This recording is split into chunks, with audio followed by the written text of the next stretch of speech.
Begin with a slow, deliberate pan across the exterior of your small wood-turning shop.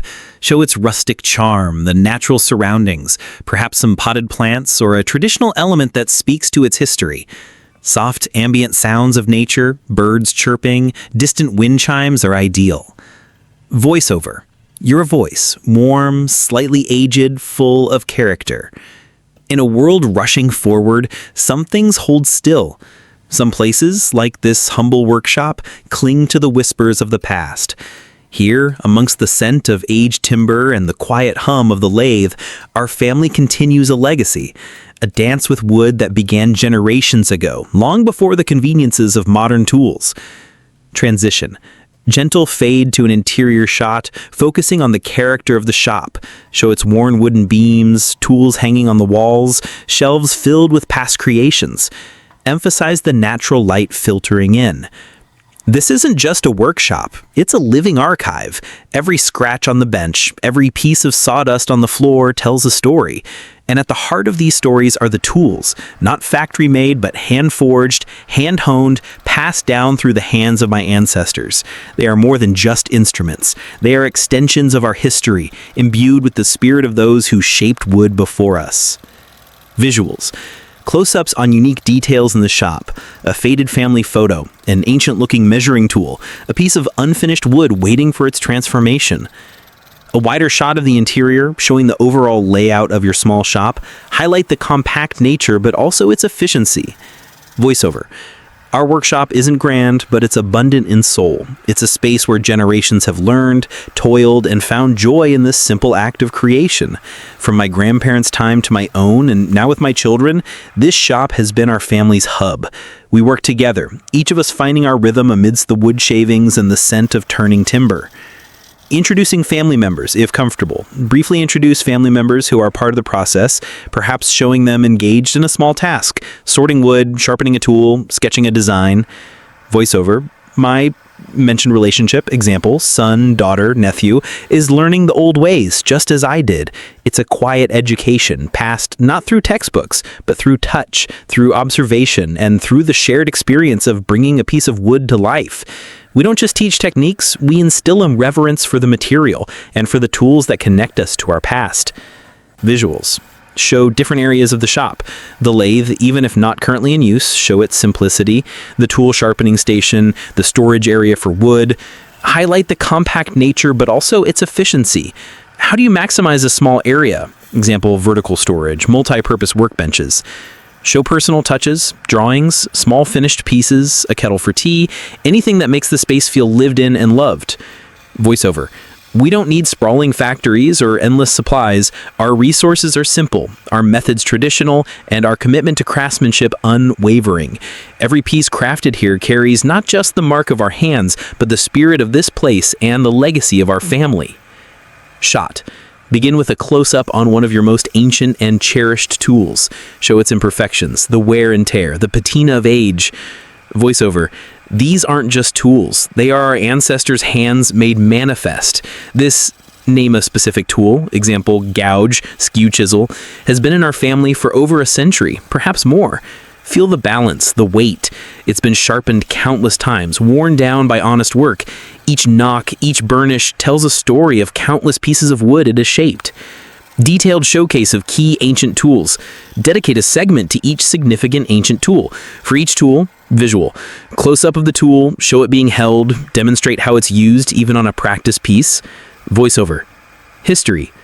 How long has it been in your family? Where did it come from? Craftsmanship. What makes it unique? Is it hand-forged? Are there specific markings? Function. Explain its primary purpose in simple terms. Feel, connection. Describe the sensation of using it. It feels like an extension of my arm, or it guides the wood with a quiet authority. Comparison. Settle. Briefly contrast it with modern equivalents without disparaging modern tools.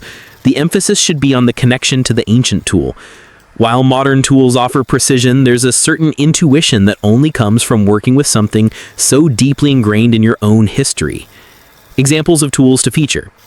Lathe, if ancient. If your lathe itself is old, describe its mechanics, its simplicity, and how you maintain it. Hand gouges or chisels show different sizes and types. Scrapers, if you use them, measuring tools, ancient calipers, marking gauges, sharpening stones or methods.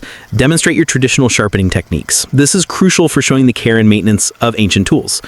Voiceover. The beauty of these simple tools lies in their reliance on skill, not automation. There's no pushing a button, it's all about feel, about listening to the wood, about the dance between tool and timber. It requires patience, focus, and a deep respect for the material. Visuals. Show your hands, perhaps calloused and strong, skillfully wielding these tools. Emphasize the manual process. Shot. Transition to your wood storage area. Show piles of what might look like discarded wood, but to you, they are treasures.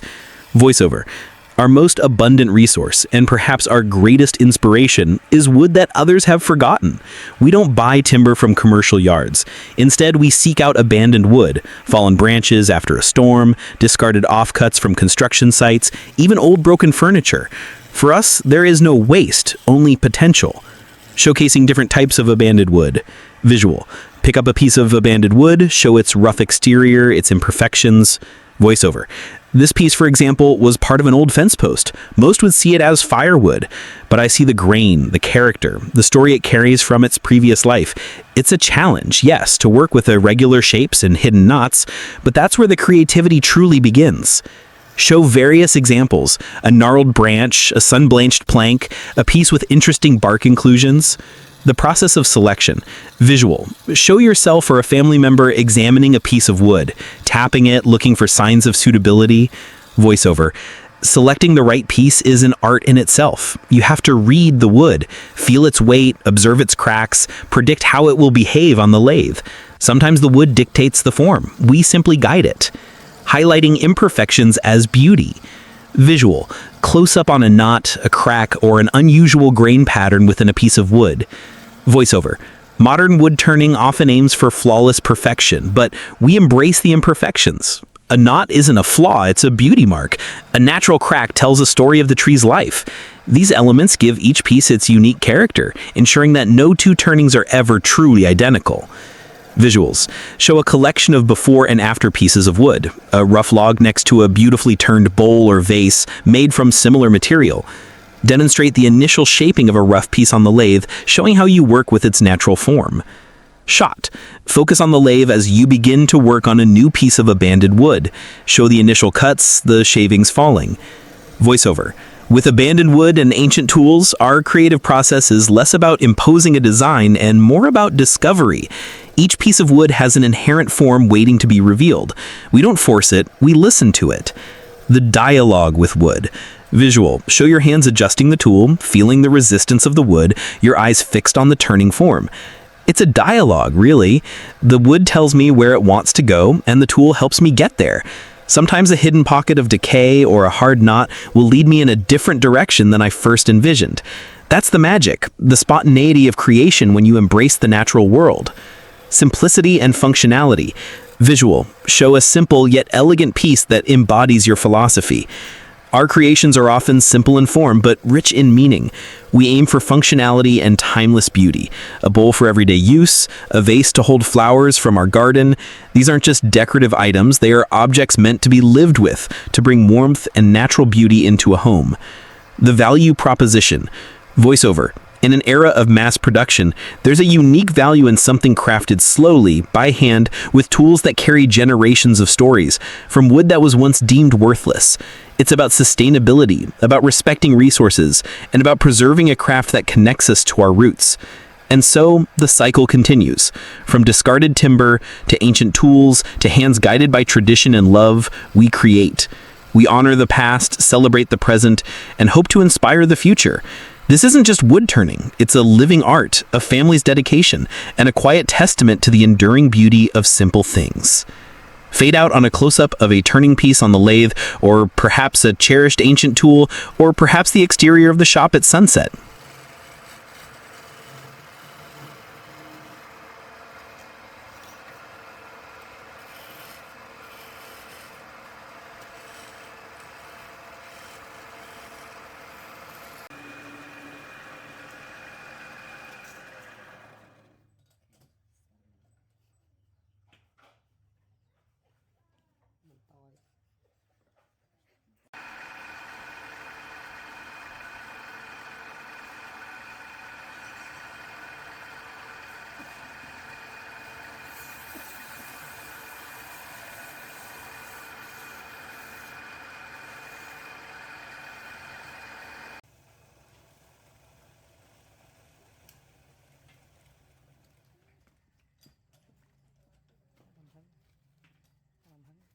네, 네.